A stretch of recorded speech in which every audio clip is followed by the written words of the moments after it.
Hello and welcome back to the Business of Business with the City of Omaha. My name is Jared Anderson. I'm the Program Administrator for the Economic Equity and Inclusion Program. And I am Christian Espinosa, and I am the Program Administrator for the Small and Emerging Business. Today we are honored to have another special guest with us to take a deeper dive into the Economic Equity and Inclusion Program.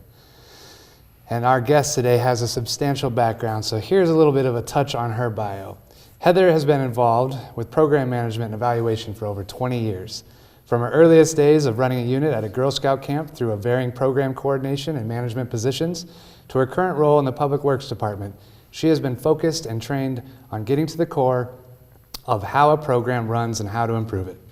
Within her role as the General Services Division Manager, Heather coordinates the department's legislative agenda, coordinates the department's communications, records requests, and outreach content, serves as the Public Works liaison on a number of coordination committees, provides leadership and oversight on the city's graffiti abatement program, and leads her team of service professionals for the department's legislative, accounting, right-of-way acquisition, records, and reception groups.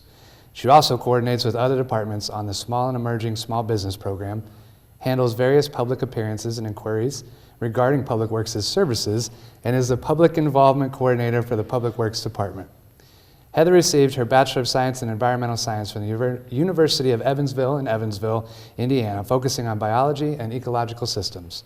She received her Master's of Public Affairs in Environmental Management from Indiana University in Indianapolis' award-winning School of Public Environmental Affairs, concentrating on urban core revitalization and brownfield redevelopment. She has received certification in various high-level management disciplines, including the 4 disciplines of execution, the 7 Habits of Highly Effective Managers to Leadership series, and the IAP2's Foundations and EOP2 series, as well as being a trained peer mediator and productivity consultant. So there's quite a bit there.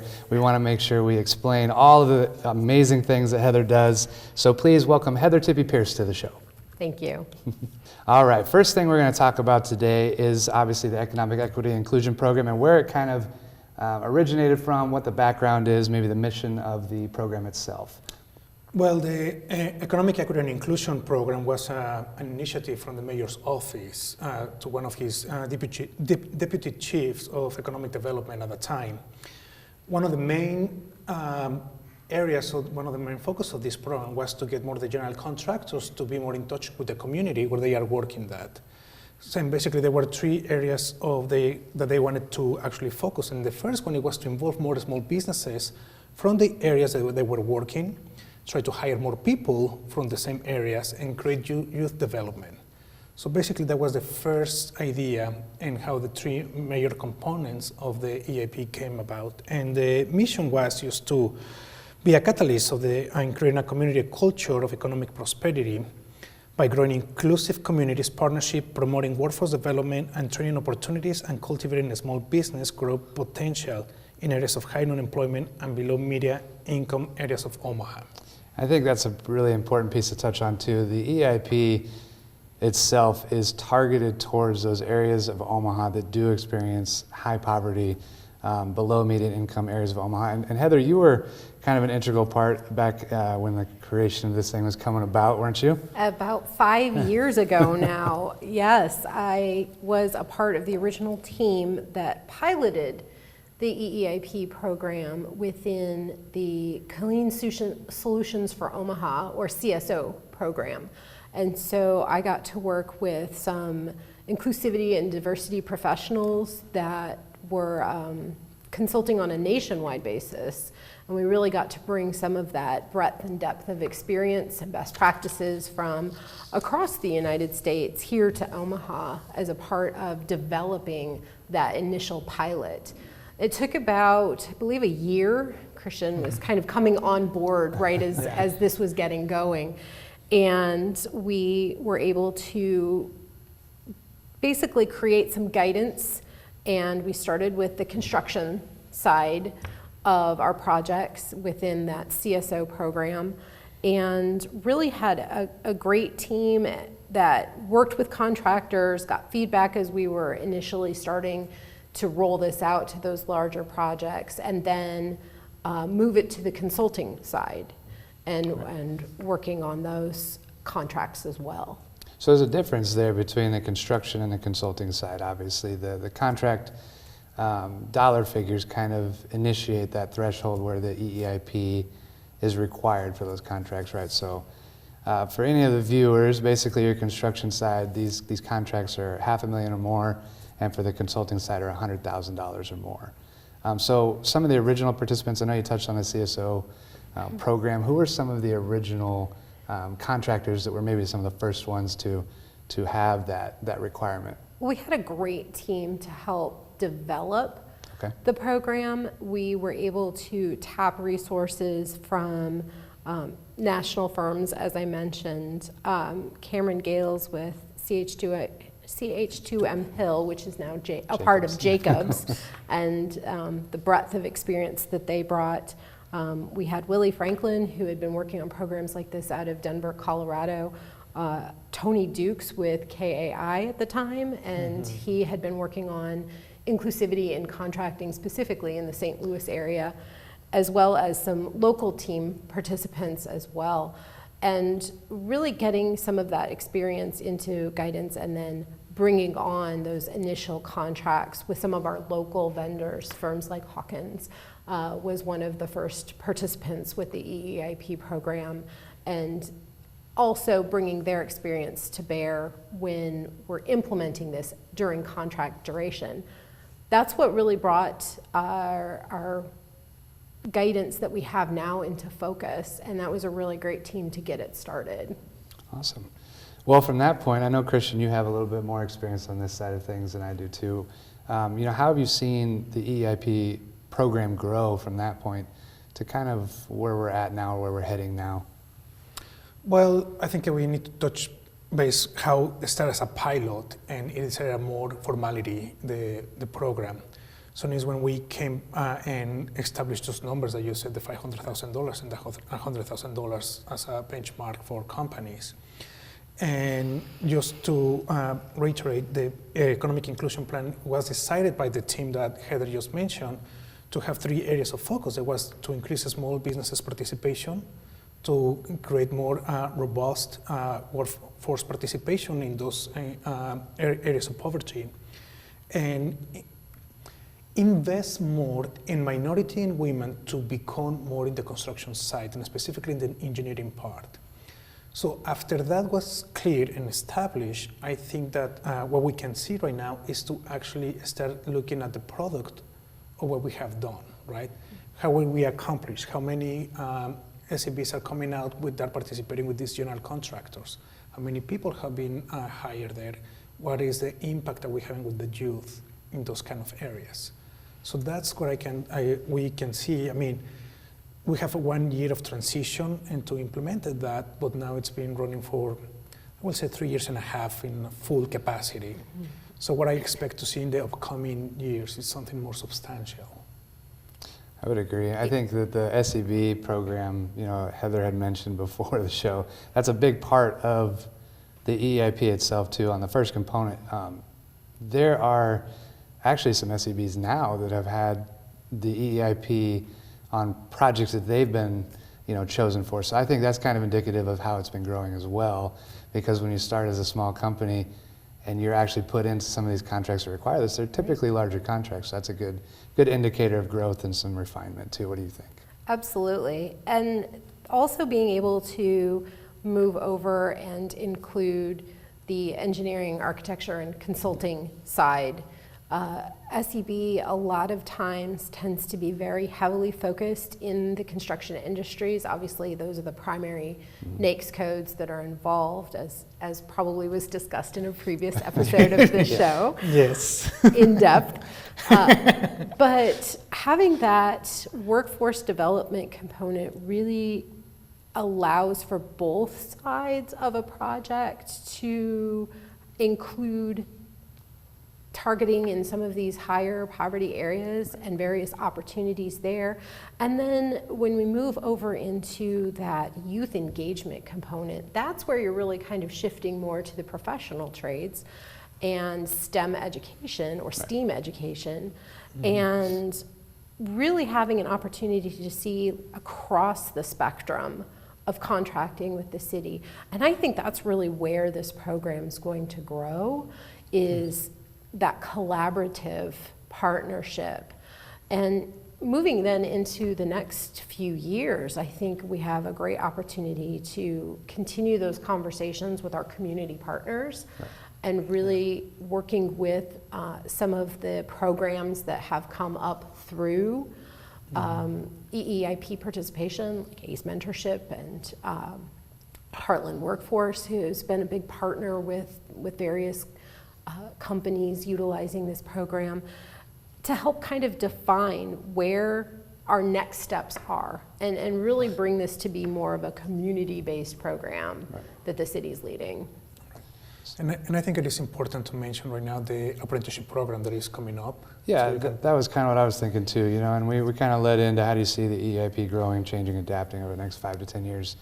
The student learner programs, the pre-apprenticeship or registered apprenticeship programs are kind of a good overlay of that workforce development piece of the EIP, because they roll over between the student or working age student and adults into the youth engagement. Mm-hmm. And companies are starting to recognize obviously the need for personnel that are trained, but sometimes I think that the trend is that they'd rather create and train a workforce coming up the ranks.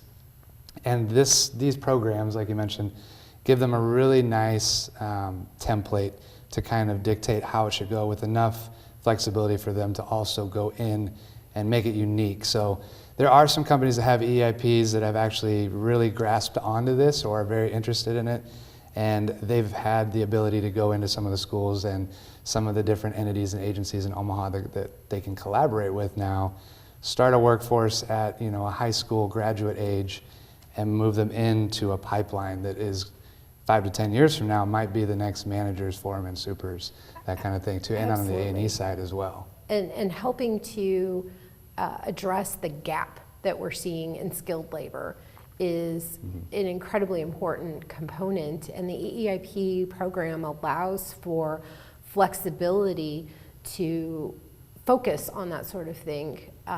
In some contracts, it may make more sense to focus on the SCB or the youth engagement. Others, this workforce development component is key, and I can see that kind of being the next emerging strong growth area of the EEIP program. We had a lot of success on the SCB side. ACE was brought in, and so we're seeing a lot of good programming happening on the youth engagement. This workforce development component is really kind of the growth industry, I think, of where the EEIP is going to go over the next few years anyway, with all of the contracting and design work and expansion of our really vital city, which is great. And one great example, and I just remember when we did the Fontanelle project with the North High School, with Hawkins and HDR were able to bring many students to see how all this amazing part that we have right now was built, right? From the excavation section, let me step back, from the design part. Right. Yeah. Then they were able to see all the blueprint and how the Fontanelle Park was going to look at. And they visit the site when they were doing all the excavation, and at one point looked like a pit hole with nothing, right? Right. And some people, it's like, how in this world is going to happen? So many people from the community were able to see the process of that specific project, which is a CSO project. Mm-hmm. And could you explain more a little bit what the CSO project so we can understand the Fontanelle Park? Heather? Well, I think that one of the things that the CSO program has learned is that green solutions can be a great value add for our taxpayer dollars as opposed to just building pipes and grounds. And so we had this opportunity in the Fontanelle area to put in these green solutions and to create this kind of project that not only benefits the community from a water quality standpoint, but also benefits the community from a beautification and green space program. And to be able to have contractors and students from the area that project is get a little bit more transparency on the whole process is one of the great value adds of the EEIP program.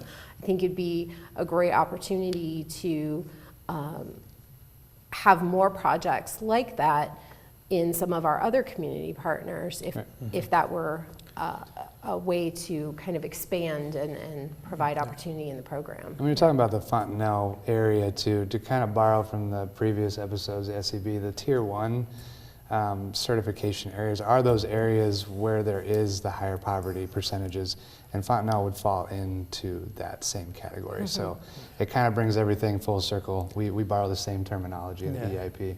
And one thing that I want to ask you, can you explain what green solutions are? Fair enough, right? That's my environmental background, right? Yeah.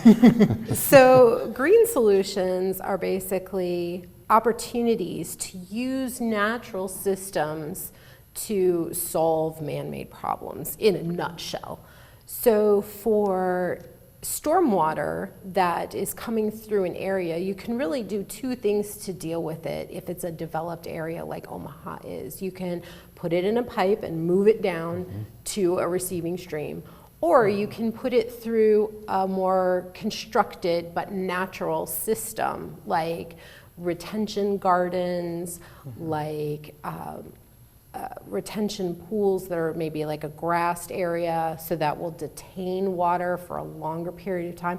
And that natural system then allows that stormwater to drain slower, which creates less erosion, which brings less soil into our receiving streams, and to also help maybe some pollutants as they are kind of drying up or retaining back, so that they can then be cleaned from those ponds or green areas more easily than they could be cleaned from a receiving stream. So that's a really basic primer on green solutions. And in Fontenelle and several other parks, we've been able to use plantings, structures, and overall vegetative areas to kind of create that beautiful parkland that also serves to help clean our water.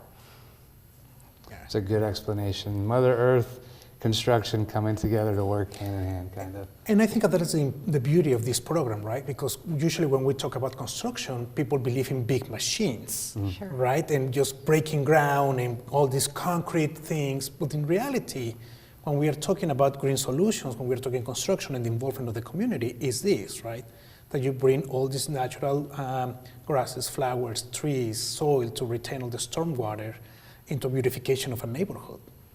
And beyond beautification, you're also providing jobs. Yep. You're providing recreation. You're providing environmental benefit, clean air. I mean, it's a holistic system. So the EEIP program in and of itself, because it is flexible in nature, allows for a consultant, a design team, a contractor, a subcontractor to be a participant in a natural way with these various projects. Goes back to the mission of, the prosperity and inclusivity aspects of the EIP, definitely. So as far as being a useful tool, as you mentioned, or in the Fontenelle project, for example, the areas of high poverty in Omaha, what will it take to continue to keep that one of the major themes? Because I think some people might look at this and say, well, it's great, it's growing, it's doing good things, it's being inclusive, but how do we keep it to where the purpose is to help out those areas of town that need it most? Or are there any changes, I guess, or improvements maybe, or success stories that you can share to kind of direct how it stays true to its original mission while still growing? Sure. I think that, as we kind of talked about, in order for the EEIP program to remain relevant, we need to be continuing to engage in our communities, what's most important to them, and working with our community partners to target those types of things. So in the past, we've been very open-ended. We've given three kind of broad categories, and maybe the community is developing or emerging a fourth category, or perhaps one category maybe can take more of a back burner as opposed to a focus. So that's something that we need to be working with our community partners, our contractors, our design teams, and our program recipients to say, hey, is this still meaningful for your community? Right. And in that process, then we can identify where it's most important to move the needle and be a little bit more prescriptive as to these are the types of things that we really want to focus on next, so that we can see that this equates to a measure of success for our community. I think it's also important to mention, like you said, since we have some time, there are companies that obviously come to Omaha for projects that are maybe not based in Omaha. And this is also a really good tool to try, while they're here, while they're working, to kind of be a steward for the place where they're getting the projects at and give back in a way as well. There are lots of companies that repeatedly visit Omaha and end up actually planting a flag here too. And this is a good way for them to stay involved where they're working, as opposed to coming in, working, and leaving without leaving a benefit to where they were at, Omaha. I think it's a great way for companies to introduce themselves to Omaha as a wider market, but also to the communities that they're working in through focus on, for example, the construction industry, small and emerging business participation. Right. Through the EEIP program, there is that marriage between a local small business and perhaps a larger firm that's bringing national expertise. Right. You're growing a value add knowledge base, right, to your local small businesses. That's a good way to put it, definitely. Yeah. And I mean, and a perfect example with this is our trash collection, right? Right. That you want to. Well, if you're in Omaha, you know that we have a new contractor for our trash collection services, and this is a firm that fits what we were just talking about. They have found a new home in Omaha, and this is a good way for them to get connected, like you said, and bring value.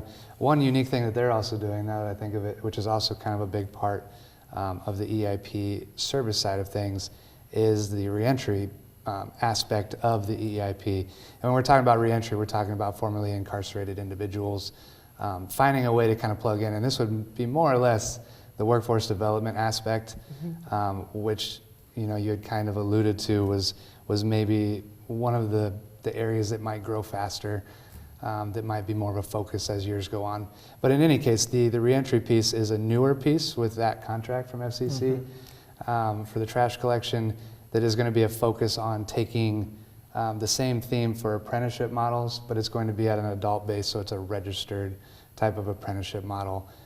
But still the same theme of creating a pipeline, connecting with community, entities and partnerships to kind of generate a value for Omaha itself, while also keeping them here and helping their business prosper as well. So I think that's a good mention, definitely. We don't have quite as many firms that are on the service side as of yet. Service side has been an area that we really kind of had to work at. It's a little bit interesting to see the kinds of service contracts that the city has. A lot of them are very on-call based or very small. So with the help of our committee folks over on the city council side and some guidance from the mayor's office, we were able to kind of develop some benchmarks as to what service contracts would have an EEIP requirement. The solid waste one is a very large, very long-term contract, and so that was an obvious choice. Right. And so we're kind of growing that aspect of the program. Definitely. Well, a lot of good things to come. Unfortunately, we are running out of time for our show. So I did want to thank Heather for joining us today. She is a great lady of many hats, as you can tell. For the Human Rights and Relations Department, however, I'm Jared Anderson, and I'm Christian Espinosa. Thank you. And we just gave you the business of business with the City of Omaha. Thanks, Heather.